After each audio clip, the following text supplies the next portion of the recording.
కూటమి సర్కారును ఎందుకు ఏలుబడిలకు తెస్తిమిరా అని ఆంధ్రప్రదేశ్ జనము ఆగమాగం అవుతుండ్రట. చంద్రాలు గారి పాలనగిరి ఏం సక్కదనం లేదట.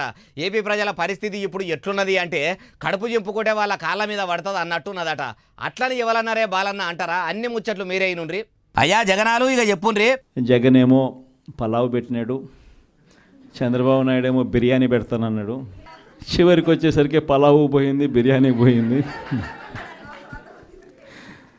అనే చర్చ అన్నది ప్రతి ఇంట్లో కూడా ఇప్పటికే మొదలైంది. ఇన్నారా మాజీ సీఎం జగనాల్ సార్ ఏమంటున్నాడో? ఆంధ్రప్రదేశ్లో ఉన్న అన్ని ఇండ్లలో ఒకటే ముచ్చట నడుస్తుందట.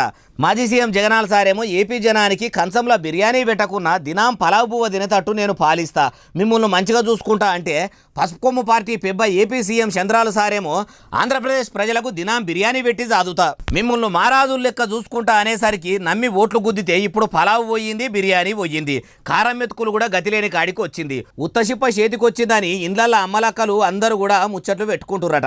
అయ్యా జగనాల్ సారు, ఎంతమంది అన్నారో ఏ పేదల ఇండ్లకు పోయి ఆడోళ్ళు అనుకుంటుంటే మీరు ఇన్నారో మీకే తెలియాలి. కానీ మీరు గత 5 ఏళ్ళు ముఖ్యమంత్రి గిరి ఎలుగబెడితిరి కదా, మీరేం సక్కదనం చేసిర్రు?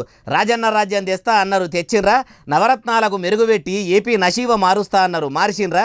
మీ ఏలుబడిలోనే సక్కదనం ఉంటే ఈ చంద్రాలు రాజ్యాన్ని ఎవరు కోరుకుందురు? కూటమి సర్కారును అధికారంలోకి ఎందుకు తెద్దురు? మీ పాలనలో గట్లనే ఉన్నది, చంద్రాలు పాలనగిరి గట్లనే ఉన్నది. ఏపీ ప్రజలకు ఇప్పుడు ఎట్లున్నదంటే తుంటెత్తేసి ముద్దెత్తుకున్నట్టు ఉన్నది అంటున్నారు ఈ ముచ్చటిన్నోళ్ళు.